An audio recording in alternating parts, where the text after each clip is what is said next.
Hi, atmosphere చాలా చాలా బాగుంది. అండ్ మోరోవర్ స్కూల్స్ కాలేజెస్ కూడా తెరిచేశారు. అయినా కానీ పిల్లలందరూ స్టూడెంట్స్ అందరూ బంక్ కొట్టి మూవీకి ఎందుకు వెళ్తున్నారు? అదే ఏ మూవీ అనుకుంటున్నారా? కేరింత. మరి యూత్ఫుల్ ఎంటర్టైనర్ ఎంతో సక్సెస్ఫుల్గా దూసుకుపోతుంది. మరి ఆ టీం మన స్టూడియోలో ఉన్నారు. మరిన్ని వివరాలు వీళ్ళతో చిట్ చాట్ చేద్దాం. Hello Dilraj. Hello Andy. Hi all of you. Hello. Welcome to the studio. Thank you. Well, congratulations Raj garu. Thank you. And all of you congratulations. So ఎలా అనిపిస్తోంది? ఎంజాయింగ్ గా? ఓవర్వెల్మ్డ్ మాటలు లేవన్నమాట. Okay, దానికి తోడు ఇందాక నేను అన్నట్టు అట్మాస్ఫియర్ కూడా మీ అందరికి బాగా కలిసి వచ్చింది. సమ్మర్ అయ్యి ఉంటేనేమో కొంచెం ఎలాగ ఉండేది, బట్ ఇలాంటి అట్మాస్ఫియర్ లో ఇంకా మూవీస్ కానీ ఇలా ఫ్రెండ్స్ కానీ బాగా ఎంజాయ్ చేస్తారు. అంటే యాక్చువల్లీ ఫ్రైడే రిలీజ్ రోజు ఎంజాయ్ కాదు, మా అందరికి ఫీజులు ఎగిరిపోయాయి. అంటే మార్నింగ్ థియేటర్కి వెళ్ళాం దేవికి. సార్ రోజు ఓపెనింగ్ 40-50% ఓపెనింగ్ వచ్చింది, ఫుల్ రాలేదు. సో ఎవ్రీ వన్ షాక్డ్ అన్నట్టు. అంటే వీళ్ళందరూ కొత్తలు కాబట్టి వీళ్ళకు ఎక్స్ప్లెయిన్ చేయాల్సి వచ్చింది. జనాలు లేరేంటి సార్ అంటే ఇలా ఉంటుంది ఇలా ఉంటుంది అని. బట్ నేను కూడా చాలా అంటే అప్సెట్ అయ్యాను ఆ రోజు. అదేంటి మన సినిమా ఇంత ప్రమోషన్ ఉంది, ఇంత సాంగ్స్ ఇలా బాగున్నాయి, ఆడియన్స్ బాగా రీచ్ అయింది, అయినా ఎందుకు ఓపెనింగ్ రాలేదని తెగ ఫీల్ అయ్యాను. సినిమా అయిపోయాక and we came everyone. But you have experienced lot of movies right? మీరు ఫీల్ అవ్వాలి అంటే ఇప్పటి వరకు నా 12 years లో మా ప్రొడక్షన్ నుంచి వచ్చిన ఏ సినిమాకు ఇంత తక్కువ ఓపెనింగ్ రాలేదు. అది that angle is I'm disappointed. But morning show ఆడిటోరియంలో సినిమా చూసిన తర్వాత ఆడియన్స్ ఇచ్చిన రెస్పాన్స్, మేము అనుకున్న రెస్పాన్స్ ఉంది. ఎస్ అంటే సినిమా బాగున్నప్పుడు ఆడుద్ది కదా అని మళ్ళీ ఆఫీస్కి వచ్చి వి కేమ్ కూర్చొని అసలు ప్రమోషన్ ఏంటి సినిమా బాగుంది, అప్పటికే ఫోన్ కాల్స్ వస్తున్నాయి. అదే టైంలో వైజాగ్ నుంచి 3 o'clock ఫోన్ వచ్చింది, సార్ మ్యాట్నీస్ అన్ని ఫుల్స్ అని. సో అంటే మార్నింగ్ షో టాక్ తర్వాత మెల్లిగా సెటిల్ అయ్యి దాట్స్ వాట్ నేను అదే అడగాలనుకున్నాను. అంటే స్టార్టింగ్ కొంచెం పుంజుకోలేకపోయినా అండ్ విత్ ఇన్ 2 days లో మళ్ళీ ఫుల్ కలెక్షన్స్తో ముందుకెళ్తోంది. ఓకే, జనరల్గా మాకు సినీ ట్రేడ్లో వెడ్నెస్డే అనేది ఈరోజు జనరల్గా డ్రాప్ డే అన్నట్టు. వీకెండ్స్ అయిపోయి మండే ట్యూస్డే అయిపోయిన తర్వాత వెడ్నెస్డే చాలా డ్రాప్ ఉంటుంది రెవెన్యూ. సో లక్కీగా మా సినిమాకి మండే మీద ట్యూస్డే పెరిగింది. సో నిన్న ఎలా అయితే ఎవ్రీవేర్ ఎలాంటి రెవెన్యూ ఉందో ఈ రోజు కూడా, ఈ రోజు morning matinee same figures. So రేపటి నుండి మళ్ళీ పుంజుకుంటుంది. సో ఇంకా అంటే that is very good sign అన్నట్టు. జనరల్గా వాళ్ళ మాకు 30-40% డ్రాప్ ఉంటుంది ట్యూస్డే మీద. సో అంటే ఆడియన్స్కి సినిమా నచ్చితే చిన్న సినిమాని చూడటానికి కూడా ఆడియన్స్ రెడీగా ఉన్నారు. అల్టిమేట్ స్మార్ట్ అయిపోయారు ఆడియన్స్. స్టోరీ నచ్చాలి. స్టోరీ కన్నా everyone is waiting for the review before they watch the movie. ముందు అలా ఉండేది కాదు, ఫ్రైడే అనగానే అందరూ వెళ్ళిపోయేవాళ్ళు సినిమాకి. ఇప్పుడు ఎలా అంటే ఒక 3 days ఆగితే we can invest are time in good film అని ఆలోచిస్తున్నారు అనమాట audience. So mouth of word కానీ ఫేస్బుక్ లో కానీ సినిమా ఎలా ఉంది రివ్యూ చూసుకునే సగం మంది కదులుతారు. సినిమా కూడా చాలా ఇన్వాల్వ్ చూస్తున్నారండి. ఏ సీన్ లో నవ్వాలో అక్కడ నవ్వుతున్నారు, ఎక్కడైతే సైలెంట్ గా చూడాలి ఎమోషనల్ సీన్ అలా చూస్తున్నారు. అంటే జనరల్ గా మాలాంటి క్రౌడ్ మేము కూర్చున్నప్పుడు ఏదైనా ఎమోషనల్ సీన్ ఎక్కట్లేదు అనుకోండి, జోక్ లేకుండా ఉండే అనమాట. మేము వెళ్ళి థియేటర్ లో కూర్చొని సైలెంట్ గా చూసాం. ఎగ్జాక్ట్లీ మేము ఎలా రియాక్ట్ అవుతున్నాం వాళ్ళు కూడా అలా రియాక్ట్ అవుతున్నారు. So we understood that we reach them. Oh, that's great. Well, director గారు ఏం మాట్లాడట్లా, ఇంకా ఏం మాట్లాడుతున్నారో ఏం చెప్తున్నారో అన్ని అబ్జర్వ్ చేస్తున్నారు. ఏంటంటే నాకు ఫస్ట్ డే మార్నింగ్ షో చూస్తున్నప్పుడు సెకండ్ హాఫ్ లో ఒక సీన్ ఉంటుంది, చిన్న సీన్. ఆ సీన్లో ఈ క్యారెక్టర్ సిద్ధార్థ్ అనే క్యారెక్టర్ లేచారే వెళ్దాం పదరా అని అంటాడు. దానికి నవ్వారు. నవ్వితే నాకు భయం వేసింది, సీన్ కొట్టేసిందని. అంటే అది చాలా ఎమోషనల్ సీన్. నవ్వేటప్పటికి బాబు ఇదేంటి నవ్వుతున్నారు అని అనిపించింది. కానీ బేసిక్గా ఏంటంటే క్యారెక్టర్ బిహేవియర్ కరెక్ట్. అక్కడ వాళ్ళ మదర్ తో లేట్ గా వస్తే ప్రాబ్లం ఉంటది అనమాట. బాగా ఆడదురా ఉండే సీన్ కి ఇక్కడ కనెక్ట్ అయ్యారు. అసలు మేము ఎక్స్పెక్ట్ చేయలేదు. స్క్రిప్ట్ మేము అలా అని పెట్టలేదు ఆ dialogue. It was normal dialogue. Late అవుతుంది పదండి, అందరు వీడి బాధ వీడిది వీళ్ళ అది ఎవరు పట్టించుకోలేదు. జనం అంత ఇన్వాల్వ్ అయ్యారు, జనం అండర్స్టాండ్ చేశారు. అంటే ఒక్కొక్క సీన్ అంత పర్టికులర్ గా చూస్తారంటారు అసలు. అది జరిగింది మాకు. సో బేసిక్ గా సినిమా కనెక్ట్ అవుతే అలా చూస్తారు, బాగా ఇన్వాల్వ్ అవుతారు. డిస్కనెక్ట్ అవుతే కూడా అలాగే ఉంటారు ప్రతి. సో అది మనకు అర్థమైపోద్ది. యాజ్ ఎ ప్రొడ్యూసర్ గా, యాజ్ ఎ డైరెక్టర్ గా మీరు చేశారు కాబట్టి, కష్టపడ్డారు కాబట్టి దాంట్లో బాగా చేసిన వాళ్ళకి అది కనెక్ట్ అయ్యిద్ది అనుకుంటా. సో యాజ్ ఎ నేను డిస్ట్రిబ్యూటర్గా ఉన్నప్పుడు నేను థియేటర్కి వెళ్ళి ఏదైతే అబ్జర్వ్ చేసేవాడినో ప్రతి సినిమాకి నేను అలాగే అబ్జర్వ్ చేస్తాను. ఎస్పెషల్లీ కేరింతకి ఎక్కువ చేశాను. అంటే కలెక్షన్ ఓపెనింగ్ రాకపోగానే నేను కూర్చోలేకపోయాను. జనరల్గా మెయిన్ థియేటర్లో ఆ స్టెప్స్ పైన ఉండి ఆడిటోరియాన్ని అబ్జర్వ్ చేస్తున్నాడు, scene auditorium response. Okay. So opening ఎందుకు రాలేదనే డిసప్పాయింట్మెంట్ అక్కడే నిలబడి 2.5 hours అక్కడే నిలబడ్డాను. So to be frank I'll ask you, so first మీరు కలెక్షన్స్ కోసం ఒక మూవీ ప్రివ్యూ చూస్తారా లేదంటే మూవీ ఎంజాయ్ చేస్తారా? నో యాజ్ ఏ ఆడియన్ ఇప్పుడు రెండు ఉంటాయి. నేను ఎప్పుడైతే థియేటర్కి వెళ్తానో యాజ్ ఏ ఆడియన్ అవుతాను. ఓకే. సో ఆడియన్గానే నేను సినిమా చూస్తాను. కానీ ఎప్పుడైతే ఇలాంటి డిసప్పాయింట్ సిచ్యువేషన్ ఉంటుందో అంటే మనం చేసింది రైటా రాంగా, అంటే చాలాసేపు నాలో నేను ఏంటి మనం ఇలాంటి సినిమా తీసి తప్పు చేసామా, అందరు అప్కమింగ్ వాళ్ళని కొత్త వాళ్ళని పెట్టుకొని తప్పు చేసామా, లేక మనము తీసిన సినిమా ఇలాంటి సినిమా వస్తుందని జనాలకు రీచ్ చేయలేకపోయామా, అసలు వై ఇలాంటి సందిగ్ధత ఆల్మోస్ట్ 2 hours భరించాను నేను. ఓహో అంటే ఇంకా నెక్స్ట్ ఇలా తీయకూడదా, అంటే మంచి సినిమా తీస్తే మొత్తం ఫ్యూచర్ అంతా డిసైడ్ చేసుకుంటుంటారు. అంటే రాబోతున్న సినిమాలు కూడా అంటే అండర్ ప్రొడక్షన్ 2 సినిమాలు ఉన్నాయి. సో ఇక్కడే మనం మిస్టేక్ చేసామా అంటే టక్ టక్ టక్ టక్ ఈక్వేషన్స్ అన్నట్టు. దట్ ఈస్ మాకేందంటే అంత ఇన్వాల్వ్ అయి ఉంటాం కాబట్టి చేయగలుగుతాం. డైరెక్టర్ గారు కూడా ఐ మీన్ కొత్త, సో వీళ్ళందరూ కూడా కొత్త. అంటే మీరు ఎలా అనిపించింది ఇలా కొత్త వాళ్ళతో తీయడం అనేది? హౌ, బికాజ్ ఇంతకు ముందు అంతా మీరు స్టార్ కాస్ట్ అంతా చాలా పెద్ద పెద్ద వాళ్ళు. నాది 3వ ఫిల్మ్ అండి, ఫస్ట్ ఫిల్మ్ కాదు. యా, అంటే దిల్ రాజు గారు నాతో కంపారిజన్ నా 18 సినిమాలు నీ 3 సినిమాలు కదా అట్లా ఆ ఉద్దేశంతో. సో అంటే 2007 వరకు నేను కొత్త బంగారు లోకం తీసే వరకు నేను అప్కమింగ్ వాళ్ళతోనే తీశాను. So after that Naga Chaitanya introduce చేయడము, దాని తర్వాత బృందావనము, మిస్టర్ పర్ఫెక్ట్, సీతమ్మ వాకిట్లో, రామయ్య వస్తావా, ఎవడు, అన్ని స్టార్ ఫిలిమ్స్ అయిపోయాయి. సో దానివల్ల నాకు కూడా ఏంటంటే this is a full pleasure, it's my baby. Okay. అంటే ఈచ్ అండ్ ఎవ్రీవేర్ ఏంటి ఇప్పుడు సాయి కిరణ్ ఉన్నా ఏంటి, రేపు తీయబోయే సీన్ ఏంటి, ఎలా తీసుకోబోతున్నావు పర్ఫార్మెన్స్ ఏంటి, సీన్లో డైలాగ్స్ కరెక్ట్ ఉన్నాయి, అంత ఇన్వాల్వ్ అయిపోతాను ఇలాంటి సినిమా ఉంటే. అదే ఇప్పుడు స్టార్ సినిమా ఉందనుకో, చూసి స్క్రిప్ట్ వినేసి ఇది మనకు అనిపించింది చెప్పేసి సో డైరెక్ట్ ఉంటాడు, స్టార్ ఉంటాడు, కాబట్టి నాకు అంత వర్క్ ఉండదు. సో మీరు ఇన్వాల్వ్ అవ్వడం జరిగిందా స్టోరీ వినేప్పుడు కానీ, లైక్ మార్పులు చేర్పులు? డెఫినెట్ ఇలాంటి సినిమాలు చేసినప్పుడు 100%. సో ఆన్ సెట్ అస్సలు ఇన్వాల్వ్ కాను. ఓకే. సో వాళ్ళకి ఏం కావాలనో అంతకుముందే డిస్కషన్ అయిపోద్ది, వాళ్ళు వెళ్ళిపోయి వాళ్ళు షూటింగ్ చేసుకోవాలి. షూటింగ్ కూడా వెళ్ళినా ఒక 1 hour ఏం జరుగుతుందో చూసి ఏమైనా అనిపిస్తే ఎవరైనా బాడీ లాంగ్వేజ్ డిఫరెన్స్ ఉంది, అదేంటి ఇలా అనుకున్నాం కదా డిఫరెన్స్ ఉందని వాళ్ళకి చెప్పేసి వెళ్ళిపోతాను. అంటే నేను ఉంటే మళ్ళీ మేబీ వాళ్ళకి కూడా చిన్న అలా ఎందుకు అనిపిస్తుంది. ఆయన ఒక చిన్న ఎగ్జాంపుల్ చెప్తాను. సెకండ్ హాఫ్ లో ఒక సాంగ్ ఉంది, జగదేక వేరా అని చెప్పి టీజింగ్ సాంగ్. ఆ సాంగ్ వేరే సిచ్యుయేషన్ లో హీరోయిన్ ఇంట్రడక్షన్ కి ప్రిపేర్ చేసి పెట్టిన సాంగ్ అది. ఆ సిచ్యుయేషన్ మారిపోయింది. సో మాకు ఇప్పుడు ఆ సిచ్యుయేషన్ లేదు, సో సాంగ్ పక్కన పెట్టాం. ఈయనేమో ఆ సాంగ్ ఉండి తీరాలి, ఎలాగో అలాగా దాని సిచ్యుయేషన్ క్రియేట్ చేద్దాం అని చెప్పి ఆ టీజింగ్ బిట్ అది యాక్చువల్లీ అక్కడ ఎలా ఫిట్టింగ్ చేసామో మాకే అర్థం కాలేదు, కానీ ఆన్ స్క్రీన్ కరెక్ట్ గా ఫిట్ ఇన్ అయ్యింది. అది అమ్మాయిలకి విపరీతంగా నచ్చుతుంది. ఆల్బమ్ అన్నిట్లో సర్ప్రైజింగ్లీ ఆల్బమ్ రిలీజ్ అయిన తర్వాత ఆ సాంగ్ అరే అది చాలా బాగుంది అన్నారు. సో అలాగా ఆ జడ్జిమెంట్స్ ఈ సినిమాకి చాలా ఉపయోగపడ్డాయి. చాలా మంది కూడా, బికాజ్ నేను నా ఫ్రెండ్ సర్కిల్ కూడా చూసిన వాళ్ళందరూ కూడా కొంచెం లైక్ హ్యాపీ డేస్ ఎలా ఎంజాయ్ చేశారో ఇది కూడా కొంచెం ఆ కైండ్ ఆఫ్ అనిపించింది అని అన్నారు. So do you feel that అలా ఏమైనా? ఆవుకి 4 కాళ్ళు ఉంటాయంటే గుర్రానికి 4 కాళ్ళు ఉంటాయి, రెండో ప్రాబ్లం ఏంటంటే ఒక బిగ్ ఫిలింని అది కాలేజ్ బ్యాక్డ్రాప్లో ఒక ఫ్రెండ్షిప్ అండ్ లవ్ స్టోరీ మీద జరిగింది కాబట్టి చాలామంది ఈ సినిమా రిలీజ్ కంటే ముందు మీరు చెప్పిన క్వశ్చన్ చాలా మందిలో ఉంది. ఏముంది ఇది ఒక మళ్ళీ 3 కుర్రాలు ఫ్రెండ్షిప్ అంటున్నారు, కాలేజ్ అంటున్నారు, ఏంటి హ్యాపీ డేస్ లాగే ఉంది అంటే మేబీ మేము ఇచ్చిన విజువల్స్ వల్ల కూడా వాళ్ళు అలా అనుకోవటానికి అవకాశం అయిందేమో. అదొక మేము మిస్టేక్ చేసాం అనుకుంటున్నాం. ఎందుకంటే నాకు 2-3 అది కంప్లైంట్ చేశారు. కానీ నేనేంటే బాగుంది కదా, మన సినిమాకి హ్యాపీ డేస్ కి సంబంధం లేదు కదా, అంటే మా ఈక్వేషన్ కదా స్టోరీ మనకి ముందే అది ఉంది.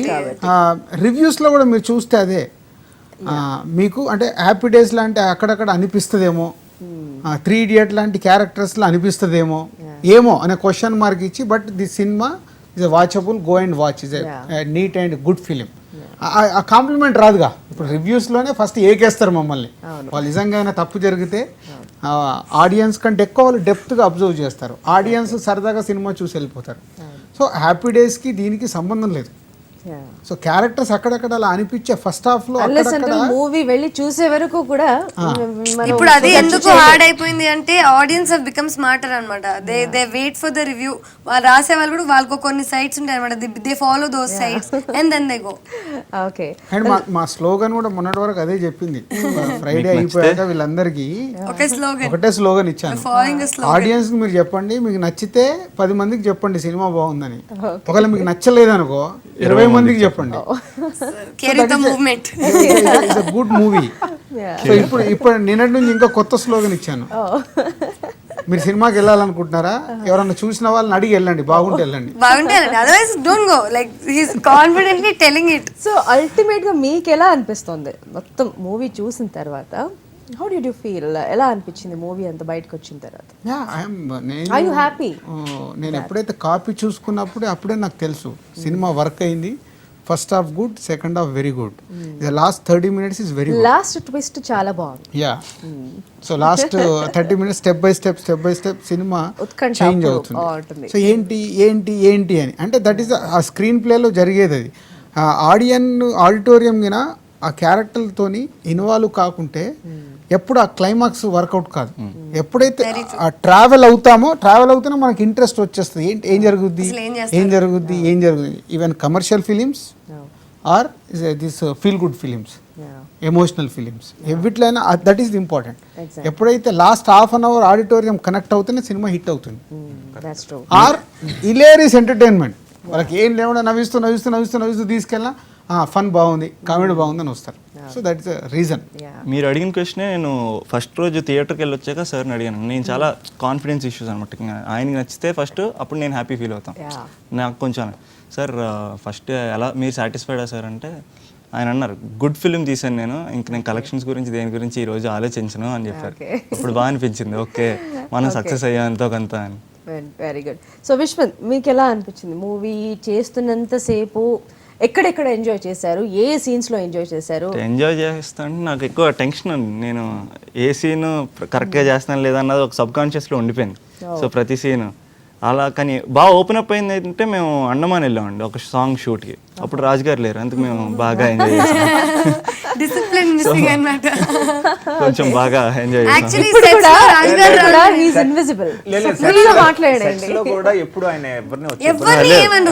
ఇంకోటి ఏంటంటే జనరలీ నా క్యారెక్టర్ ఏంటంటే I don't get scared of anyone.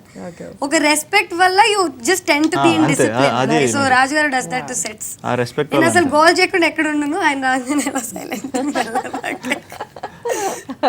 Set కూడా చాలా డిసిప్లిన్ గా అయిపోద్దండి. ఆయన వచ్చిన వెంటనే ఆయన ఏం మాట్లాడరు కూడా, ఆయన నడుచుకుంటూ వస్తారు, అలా కూర్చుంటారు, డైరెక్టర్ గారు పక్కన అలా కూర్చుని ఉంటారు.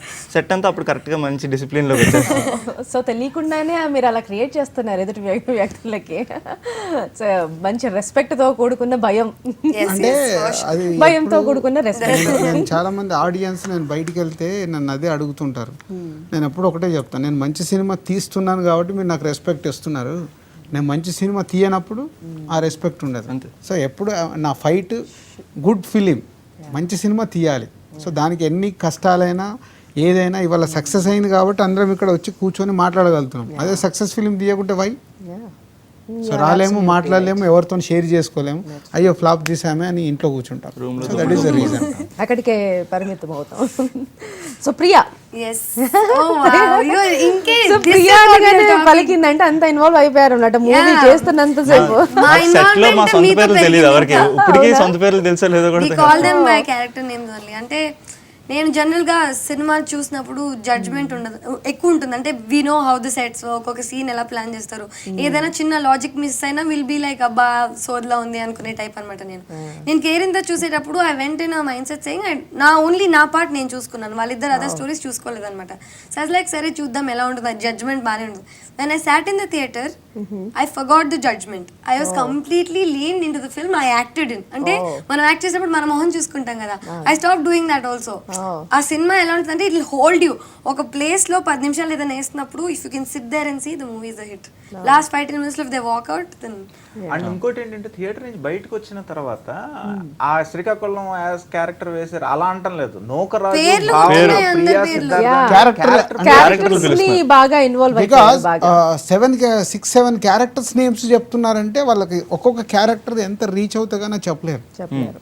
That's true. సో మేము ముందు నుంచి అనుకుంది ఈ ఎమోషన్స్ ఇవన్నీ వర్కౌట్ అవుతాయి. కనెక్ట్ అవుతుంది చాలా. బట్ ఎడిటింగ్ రూమ్లో నేను సినిమా చూసేటప్పుడు చెప్పాను వాళ్ళందరికీ, మా అసోసియేట్ డైరెక్టర్ అందరికీ, సినిమా హిట్ అవుతుంది, నూకరాజు గారు హిట్ చేస్తాడని చెప్పాను. ఓకే. సో అంటే స్క్రిప్ట్ దగ్గర నుంచి మేము అది బిలీవ్ చేసాం. బికాస్ అన్ని క్యారెక్టర్లు మోల్డ్ అవుతుంటూ ఆ నూకరాజు అనే క్యారెక్టర్ సంథింగ్ స్పెషల్ అయిపోయాడు. బికాస్ మాడ్యులేషన్ వల్ల కావచ్చు, స్ట్రగుల్ వల్ల కావచ్చు, వాట్ ఎవర్ ఇట్ ఈస్, అంటే ఒక కొత్తగా ఆ character లో ఉన్న అన్ని కొత్తదనం. వెళ్తున్న వీడికి అది కొత్తగా అవడం వల్ల ఇవాళ ఎక్కువ మార్క్స్ వీళ్ళందరూ బాగా చేశారు. ఎక్కువ మార్క్స్ కొట్టేసి ఇవాళ జడ్జిమెంట్ ఎక్కువ నూకరాజు గారికి వచ్చేసాయి. సో నేను వీళ్ళందరికీ అదే చెప్పాను, అంటే మీకు ఇలాంటివి వస్తాయి రివ్యూస్ కూడా, ఇలాంటి వచ్చినప్పుడు వీళ్ళు ఏంటంటే స్క్రేడ్ అయిపోతారు, అయ్యో అదేంటి మాకు రాలేదని. అది కాదు, ఒక మంచి సినిమాలో మీరు ఉన్నారు. ఇప్పుడు ఒక చెత్త సినిమా చేసి ఒక సినిమా వచ్చి వెళ్ళిపోయింది అనుకునే కంటే ఒక హిట్ సినిమాలో మీ అందరికి పేర్లు వచ్చాయి. So that is the main logic. అవునవును. సో మీకు ఎలా అనిపించిందండి, అంటే వీళ్ళందరితో తీయడము కొత్త తరహాగా ఏమైనా ఎక్కువ టేక్స్ తీసుకోవడం జరిగిందా, లేదంటే ఏదైనా ఎక్కువ రిస్క్ గా అనిపించిందా మీకు? ప్రతి సినిమా రిస్క్ అండి, రిస్క్ లేదంటే లైఫ్లో ఏదో లేదు. అయితే ముందు రిహార్సల్స్ చేశాను. స్క్రిప్ట్ అంతా అయిన తర్వాత రిహార్సల్స్ చేసాం, చూసుకున్నాం బాడీ లాంగ్వేజ్ ఎలా చేంజ్ చేయొచ్చు ఏంటి అన్నీ చూసుకున్నాం. సో అందుకని పెద్ద ప్రాబ్లం కాలేదు, బట్ కూల్గానే వెళ్ళింది. సో మ్యూజిక్ అంతా ఎలా వచ్చింది? మ్యూజిక్ పరంగా ఆర్ఆర్ చాలా బాగుంది. My God. This a special compliment every audience నుంచి అండి. జనరల్గా ఆడియన్ మాకు తెలుసు, రీ రికార్డింగ్ అంటాము, బ్యాక్గ్రౌండ్ స్కోర్ అంటాము, అందరం మాట్లాడతాం. ఇప్పుడు ఆడియన్స్ ఎంత గ్రోత్ అయ్యారంటే ఎంతోమంది ఇలాగే ప్రతి పాయింట్ దగ్గర చూస్తున్నారు, ఈవెన్ మ్యూజిక్ కానీ క్యారెక్టర్ కానీ స్టోరీ కానీ. సో బ్యాక్గ్రౌండ్ స్కోర్ గురించి కూడా వాళ్ళ ఆడియన్స్ మాట్లాడుతున్నారంటే ఆడియన్స్ ఎంత గ్రోత్ అయ్యారు. సో మేము సినిమాలు తీసేటప్పుడు ఎంత కేర్ తీసుకోవాలో అర్థమవుతుంది. ఎస్పెషల్లీ సినిమాలో background score is highlight. So దాని గురించి అందరు కాంప్లిమెంట్ ఇచ్చారు, ఈవెన్ ఆడియన్స్ చెప్తున్నారు. అఫ్ కోర్స్ ఇది ఒక మ్యూజికల్ హిట్ కూడా అనుకోవచ్చు మనం. యూత్ఫుల్ ఎంటర్టైనర్ తో పాటు నేను జనరల్ గా సినిమాలు చూసినప్పుడు నాకు తెలిసి చిన్నప్పుడు ఎప్పుడో అలాంటి సినిమాలు సెంటిమెంటల్ సీన్స్ కి ఏడ్చినట్టు గుర్తు, అంటే అంతగా కనెక్ట్ అయ్యి. ఈ సినిమాలో నూక్ అండ్ భావన సీన్స్ కి నేను కనెక్ట్ అయ్యి I was crying in the theatre. As soon as I came out, that's when I understood that నాకే నచ్చి నేను ఉన్నప్పుడు పక్కా నచ్చేస్తుంది అందరికి. ఆడియో కొంచెం ఫీల్ ఇస్తే మ్యూజిక్ కూడా ఫీల్ ఇస్తుంది. ఆ ఫీల్ రెండు కలిపితేనే వస్తాయి. మొత్తం సినిమాకి ఆ రెండు కలిపి ఎంత వచ్చిందంటే మ్యూజిక్ చాలా ఇంపార్టెంట్ ప్లే చేస్తుంది. డెఫినెట్లీ. అండ్ ఎస్పెషల్లీ ఇప్పుడు చాలామంది, అంటే నేను సినిమా తీసేటప్పుడు కూడా మేము యూతే టార్గెట్ అనుకొని తీసాము ఈ సినిమా. సో మాకు తెలియకుండానే ఈ సినిమా ఫ్యామిలీ సినిమా కూడా అయింది. పేరెంట్స్ కి నచ్చి, సో పేరెంట్స్ కూడా నచ్చేయడము. నాకు ఇవాళ కేబీఆర్ పార్క్లో వాకింగ్కి వెళ్తే ఇద్దరు మరీ ఆపి మాట్లాడారు. ఒక లేడీ అండ్ ఒక ఆల్మోస్ట్ ఒక 50+ ఉంటాడు, ఈజ్ సమ్ ఆఫీసర్. ఆయన ఆపి మరి మీ సినిమా బాగుందా. సో కేబీఆర్ పార్క్లో ఈరోజు అంటే అది ఆడియన్స్కి వాళ్ళకి నచ్చితే రియాక్షన్ ఒకలాగా ఉంటుంది, నచ్చకుంటే ఇప్పుడు నైనా సరైన సినిమా తీయలేదు అనుకో, అబ్బా ఇప్పుడు ఎవడన్నా ఆపుతాడేమో మనని. అండ్ ఇంకోటి ఏంటంటే వీళ్ళు శిరీష్ గారు వీళ్ళు ఎలా అంటే వాళ్ళు తీసిన సినిమాలనే బాగాలేదు అని అంటే నిర్మోమాటంగా అనేసుకుంటారు, ఏది తీసేసాయా అని. అంటే ఓపెన్ గానే ఉంటుంది, ఎక్కడ ఒకళ్ళనొకళ్ళు అంటే మనం బాగా తీసేసామని మనం అనేసుకుని జనం దగ్గరికి వెళ్ళిన తర్వాత ఏముంటుందో అలాంటి భయాలు ఏమి ఉండవు, అంత ఫెయిర్గా ఉంటుంది. ఓకే. సో అందుకే జడ్జ్మెంట్స్ వర్కౌట్ అయ్యాము. Yeah, that's true. అంటే ఇంతకు ముందు మీరు తీసిన మూవీస్ అంతా ఇంతగా లిస్ట్ అవుట్ చెప్పుకున్నట్టు ఇప్పుడు ఒక స్టార్ కొత్త కాస్టింగ్తో చేశారు. సో ఫ్యూచర్ ఏంటి, మళ్ళీ ఇప్పుడు నెక్స్ట్ మళ్ళీ కొత్త వాళ్ళతో ఏమైనా ఉంటుందా, మళ్ళీ ఒక ఫ్యామిలీ ఎంటర్టైనరా, మనం లాంటి సినిమా ఒకటి ప్లాన్ చేస్తున్నారని విన్నావు? ఇట్స్ నాట్ మనం యాక్చువల్లీ ఇప్పుడు ఆల్రెడీ అండర్ ప్రొడక్షన్లో 2 ఉన్నాయి. ఒకటి Subrahmanyam for sale, Gabbar Singh director Harish Shankar, Sai Dharam Tej. Is a very good story, definite మంచి రిజల్ట్ వచ్చే ఫిలిం. అలాగే సునీల్తో ఒక సినిమా చేస్తున్నాం వాసు వర్మ డైరెక్షన్లో. సో అది జూలైకి 2 షూటింగ్స్ కంప్లీట్ అవుతున్నాయి. దాని తర్వాత అంటే నెక్స్ట్ ఒక బ్యూటిఫుల్ స్టోరీ లైన్ అది శతమానం భవతి. Oh. చాలా So బాగా title decided. డిసైడెడ్. ఆ స్క్రిప్ట్ నెక్స్ట్ నాకు బాగా హార్ట్కి టచ్ అయిన స్క్రిప్ట్ అది. ఓకే. డెఫినెట్గా దాన్ని ఇంకా ఎక్కువ కేర్ తీసుకొని స్టార్ కాస్ట్ అంతా రెడీ అయిపోయారా దానికి సాయి ధరమ్ తేజ్ని అనుకున్నాం హీరోగా. ఈజ్ 3 generations-లో ఉంటుంది. బట్ ఈజ్ నాట్ మనం ఈజ్ డిఫరెంట్. ఇది ప్రజెంట్ ఓకే. మనం లాగా కాకుండా this present grand father and father generation and Sons generation. ముగ్గురు ఓకే ఒకటే త్రీ త్రీ జనరేషన్ వన్ లైఫ్లో ప్రజెంట్ ఉన్న మూమెంట్స్ ఎలా ఉంటుంది అని. ఇప్పుడు ప్రజెంట్ ఎవ్రీ వన్ నాకు ఫ్యామిలీ తెలిసి స్ట్రక్చర్స్ మారిపోయాయి కదండి ముందు నుంచి. ఇవాళ ఎలా ఉంది అంటే 3 generations వచ్చినప్పుడు ఒక్కొక్క జనరేషన్కు ఎంత తేడా ఉంటుంది. ఎంత తేడా ఉంది. సో దే ఆర్ ఎలాంటి మూమెంట్స్ వల్ల హ్యాపీగా ఫీల్ అవుతున్నారు, ఎలాంటి మూమెంట్స్ వల్ల వాళ్ళు హర్ట్ అవుతున్నారు అనే దాని మీద చాలా అందంగా ఉంటుంది. So we are doing that work. So when can we expect that? I don't know. ఎందుకంటే ఫుల్ స్క్రిప్ట్ చాలా బాగా సో ఇప్పుడు కేరింతను ఎంజాయ్ చేస్తున్నారు, ఇంకేం అడగొద్దునని ఇండైరెక్ట్ గా చెప్పేశారు. Well, Actually ఒక చాలా పాట, enjoy చేశారండి. ఒక పాట కేరింత పాట పాడండి. తప్పకుండా అండి. ఏ బడి హాయ్ వద్దా సార్? ఓకే, మిలమిల రైట్ నా మిలమిల మెల్లమెల్ల ఇట్స్ బెటర్. 1 2 3 మిల మిల మిల మిల పుల్ల చల్లాయిలా కంటి ముందు ముగ్గేసింది నీ అందం. కిల కిల కిల కిల పరనవ్వు పాపాయిలా అంబరాన్ని అందారింది ఆనందం. ఎవరే పంపారిలా ఇటువైపుకి నిన్ను చూస్తూ నిలబడిపోయా, మల్లెల సుడిగాలిలా నన్ను మత్తున దూసి ఎత్తుకుపోయావే యదా. అసలు ఈ సినిమా గురించి ఇంకోటి చెప్పాలి ఏంటంటే షూటింగ్ అయ్యేంత వరకు we don't have to be bothered about one thing కూడా. అంటే సెట్స్లో everyone was working so hard. మా యాక్టర్స్ పని చాలా ఈజీ అయిపోయింది.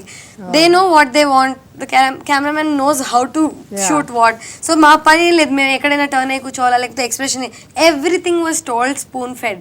So whatever is there in this movie literally their babies. Sai sir కానీ రాజు గారు కానీ అంటే అర్థం కాదు ఎవరికి, కొత్త వాళ్ళకి అంత పట్టించుకోరు, అంత చేయాల్సిన అవసరం లేదనమాట.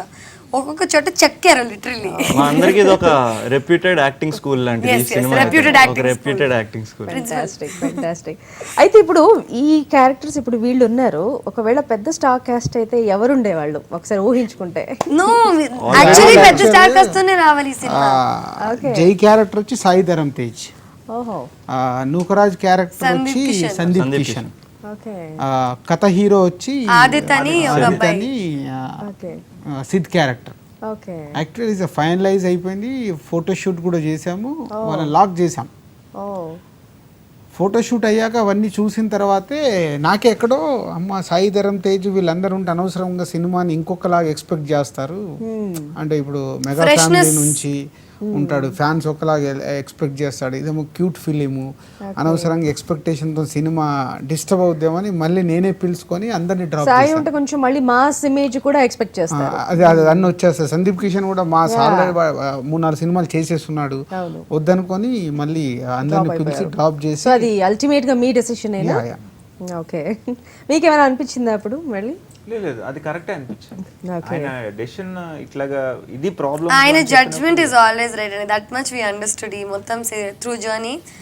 ఆయన he knows exactly how it, అంటే మేము షూట్ చేసినప్పుడు అవుట్పుట్ ఎలా ఉంటుందో మాకు ఇమాజినేషన్ ఉండదు. He exactly has this imagination and దాన్ని బట్టి అవుతుంది అవ్వదు అని అక్కడే చెప్పేస్తారనమాట. సో ఆయన జడ్జ్మెంట్ ని బ్లైండ్ గా ఫాలో అయిపోవాలి. సో ఇప్పుడు వీళ్ళు యాక్ట్ చేసిన దాన్ని బట్టి కేరింతలో వీళ్ళ స్ట్రగుల్ ఏంటి, వీళ్ళ స్ట్రెంగ్త్ ఏంటి మీరు తెలుసుకున్నారు. సో వీళ్ళ కమింగ్ ప్రాజెక్ట్స్, వీళ్ళ ఫ్యూచర్ ఎలా ఉండబోవచ్చు? సో వాడి ఆల్రెడీ మొన్న బిఫోర్ రిలీజ్ ప్రమోషనల్ టూర్కి వెళ్ళాం, ఒకటే బస్లో 3 days కలిసి ట్రావెల్ అయ్యాను. ఒక్కొక్కరికి అందరికి చెప్పాను ఇలా ఉంటుంది, మీకు ఇలా ఉంటుంది. సో ఇక్కడ 2 విధాలు, డబ్బు ప్రతి ఒక్కరికి కావాలి. మీరు డబ్బు కోసమే సినిమా చేస్తే మీరు తొందరగా ప్యాకప్ చేసుకొని ఇంటికి వెళ్ళిపోతారు. మీకు డబ్బు కావాలి. మామూలుగా మీరు నేను అడిగాను, ఓకే నువ్వు సినిమా ఫీల్డ్కి రాకుంటే ఎక్కడికి వెళ్ళేవాడి, సంథింగ్ ఏదో సాఫ్ట్వేర్ ఏదో చేసుకున్నావు, నీకు శాలరీ ఎంత వచ్చేది? ఓ 50,000 ఎంత వచ్చేది. సో దాంతో నువ్వు హ్యాపీగా లైఫ్ లీడ్ చేసేవాడివి కదా. సో నీకు సంవత్సరానికి ఎంత? 6 lakhs ఓ కదా. సో నువ్వు అదే క్యాలిక్యులేషన్లో సినిమా ఫీల్డ్లో ట్రావెల్ కా. ఓ సో ఇంత క్యాలిక్యులేషన్ చెప్పారనమాట. సో అప్పుడు ఏమవుతుందంటే లైక్ డబ్బు బట్టి ఆలోచించకూడదు. సో సినిమా ఫీల్డ్లో ఏం జరుగుద్దంటే ఒక సక్సెస్ రాగానే మనకు తెలియకుండానే మన చుట్టుపక్కల జనాలు వచ్చేస్తారు. ఎత్తేస్తారు. ఇప్పుడు ఆ అబ్బాయిని పెట్టేసి ఏముంది ఒక 3 కోట్లు 4 కోట్లు పెట్టి నేను సినిమా తీసేస్తాను ఎవరు వచ్చేస్తారు. సినిమా తీయడం ఈజీ, ఆడడం ఇంపార్టెంట్, తీయడం కాదు. సినిమా ఎవరైనా తీస్తారు, ఆ ప్రేక్షకుడికి నచ్చేలాగా సినిమా తీయడం వేరు, సినిమా తీయడం వేరు.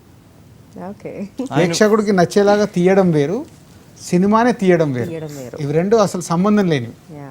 ఆయన చెప్పిన వర్డ్ అండి ఫోర్సైట్, తీయడమే ఇంపార్టెంట్. That is important. ఈ డబ్బుల గురించి చెప్పిన ఫోర్సైట్ ఆయన ఫస్ట్ రోజు నేనంటే ఎప్పుడో నేను ఆడిషన్ ఇచ్చేసి ఫస్ట్ రోజు కలిసినప్పుడు చెప్పారు ఇదే మాట. ఓకే ఆయన ఫోర్సైట్ అప్పుడే చూసిన వెంటనే చెప్పారు అనమాట, ఇలాగమ్మా These people are going to get faces after this మీకు movie. కేరింత అయ్యాక ఎలా ఉంటుంది. యాక్చువల్లీ అందరికి చెప్పారు పిచ్చి పిచ్చి సినిమాలు సెలెక్ట్ చేసుకోవద్దు, డబ్బులు ఇస్తున్నారని సెలెక్ట్ చేసుకోవద్దు, హీరో హీరోయిన్ గా పెట్టేస్తారని సెలెక్ట్ చేసుకోవద్దు, ఆలోచించండి what role you going to play. ఈ సినిమా తర్వాత they are remembering us by Priya or whatever. Priya లాగే మిగిలిపోతాం ఇంకేమైనా చేస్తే. There will be nothing else recognisable. Okay so ప్రతి క్యారెక్టర్ చేసేది ఇలా ఉంటేనే చేయండి అన్నారు. ఓకే సో వాట్ బేసిక్ గా ఆయన దగ్గర ఒక స్కూల్లో జాయిన్ అయిపోయి ఓన్లీ ఆయన సినిమాలు తీస్తాం. ఓకే వెల్ మీ నెక్స్ట్ ప్రాజెక్ట్స్ ఏంటండి? ప్రమోషన్ అంతా అయిన తర్వాత కానీ ఓకే అసలు కేరింత నుంచి అసలు డైవర్ట్ అయ్యింది. వెల్ ఫైనలీ కేరింత moment అంటే. కేరింత సక్సెస్ ని అండ్ ఆడియన్స్ తో ఏం చెప్పాలనుకుంటున్నారు రాజు గారు? సో ఇదే నో డౌట్, ఇందాకే చెప్పాను కదా, మీరు సినిమా చూసిన వాళ్ళు మీకు బాగా నచ్చితే నలుగురికి చెప్పండి, నచ్చకుంటే 10 మందికి చెప్పండి. చూడని వాళ్ళు ఎవరన్నా చూసారా, చూస్తే బాగుందని చెప్తే వెళ్ళి చూడండి. మంచి సినిమా, మళ్ళీ మా బ్యానర్ నుంచి చాలా రోజుల తర్వాత ఒక క్లీన్ ఫిలిం, హోల్ కుటుంబం మొత్తం వెళ్ళి చూసి ఎంజాయ్ చేసే ఫిలిం, ఎలాంటిది లేకుండా చూడని వాళ్ళు వెళ్ళి చూడండి. Thank you so much and congratulations once Thank you. Vishwanth and Priya గారు congratulations and thanks for being in the studio. That's it. And Kerintha టీమ్తో ఇప్పటివరకు మనం చిట్ చాట్ చూసాం. మరో అంశంతో మళ్ళీ కలుద్దాం.